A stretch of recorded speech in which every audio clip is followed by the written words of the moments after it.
હે ધન્ય તારી મથુરા નગરી અને ધન્ય તારો ગોકુળ ગામ હે ધન્ય તારી જશોદા માતને અરે રે તે તો ધન્ય કર્યો વનરાવન ધામ જય સ્વામિનારાયણ શું છે સેવ હંસાની નિમક અને હળદર નાખવાની મિક્સ કરવાનું પછી લોટ બાંધવાનો ઝીણી સેવ કરવી હોય ને એમાં મોણ ન નાખી તો હાલે પોચી થાય સરસ મજાની સેવ બની રહી છે આપ જોઈ શકો છો બંધાઈ છે કોમેન્ટ પણ સારી સારી આવી છે એની સ્ટાઈલ છે ને હા વિશે બહુ ગમે માણસોને હા બોલે ને વાતોડી લઈને બહુ શિવ ભગવાનનું બધું કે તાર માણસોને કરે શિવને બહુ બંધાઈ રહેશે જોઈ શકો છો એવું ભાવતી હોય કોમેન્ટ કરજો ભાઈ સેવ તો બધાને ભાવતી જ હોય અમારા ઘરમાં સેવ વધારે બને નાસ્તામાં ને શાકમાં હાલે ને સેવ ટમેટા કા શાક ઢોંઢા કા નાસ્તા સેવ મમરા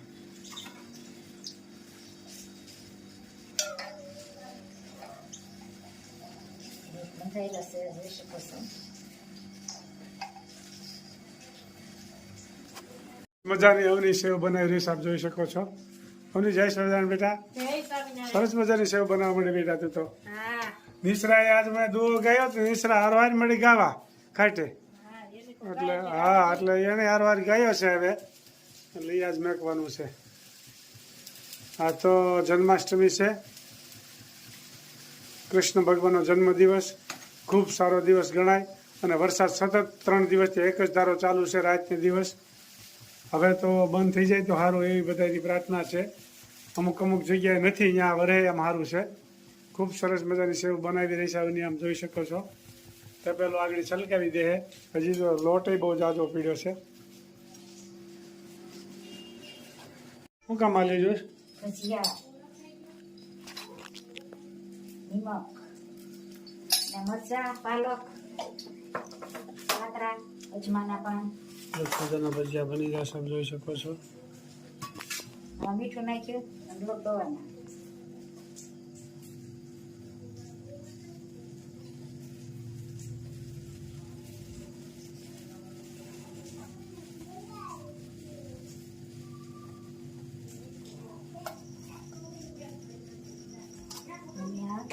સાજીના ફૂલ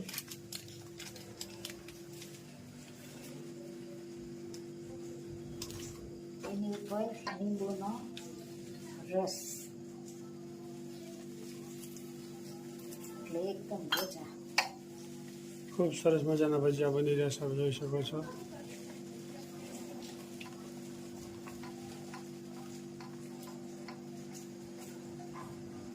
મરચાના ભજીયા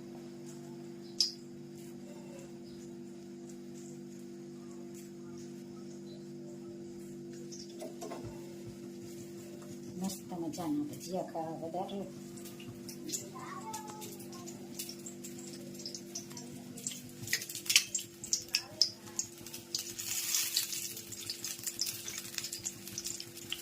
કડકડિયા હો સરસ મજાના ભજીયા બની રહ્યા છે આપ જોઈ શકો છો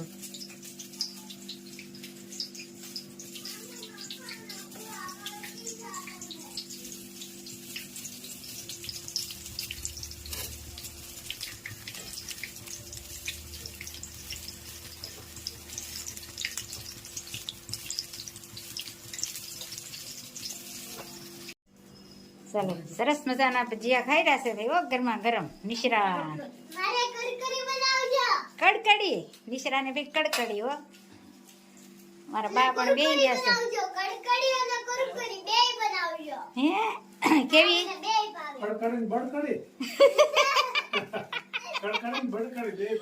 કડકડી ભાવે કેમ કડકડી બનાવી હો. તીસરા મજામાં આવો બોલ બોલ ક્યાંક વાતો કરી ક્યાંક શ્રવણની વાતો કરી ક્યાંક ક્યાંક હાલ. શ્રવણની વાતો તને આવડે છે? તને તો આવડે છે.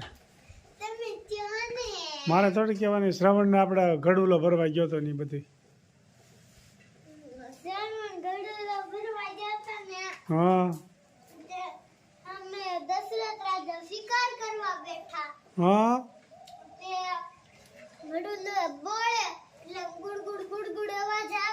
હા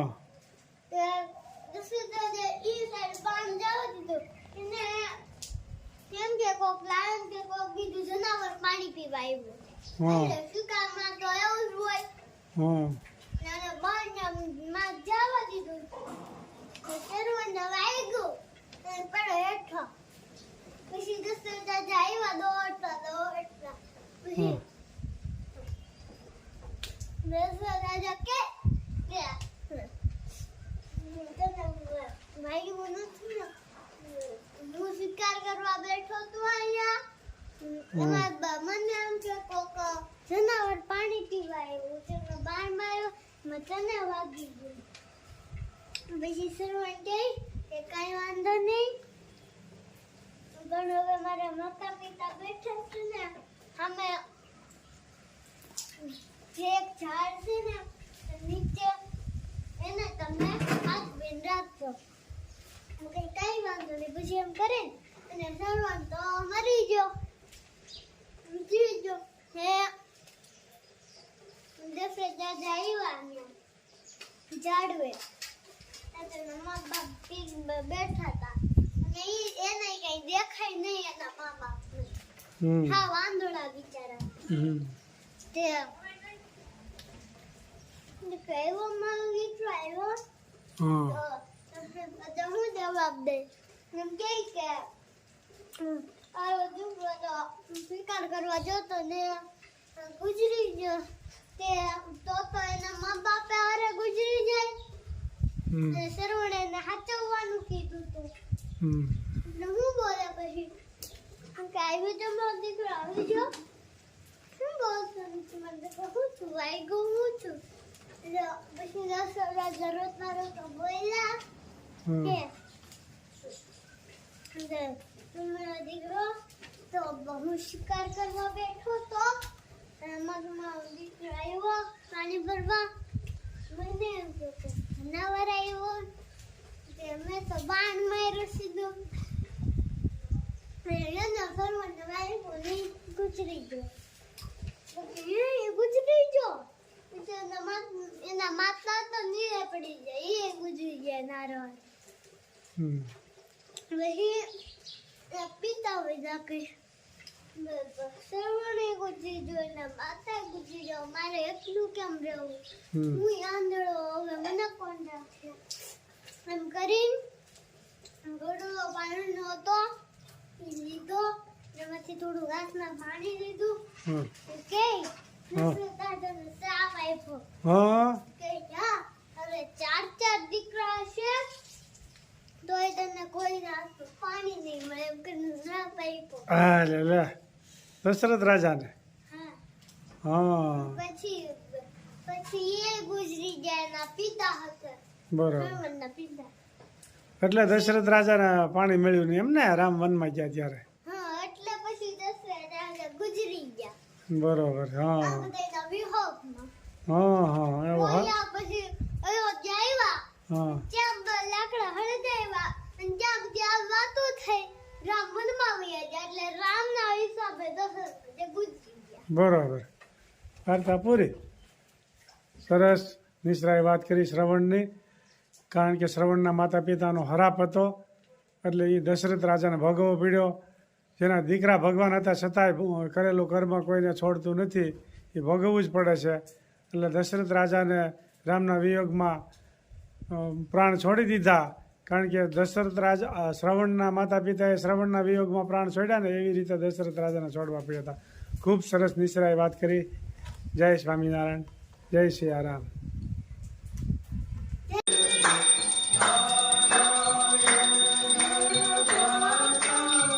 જય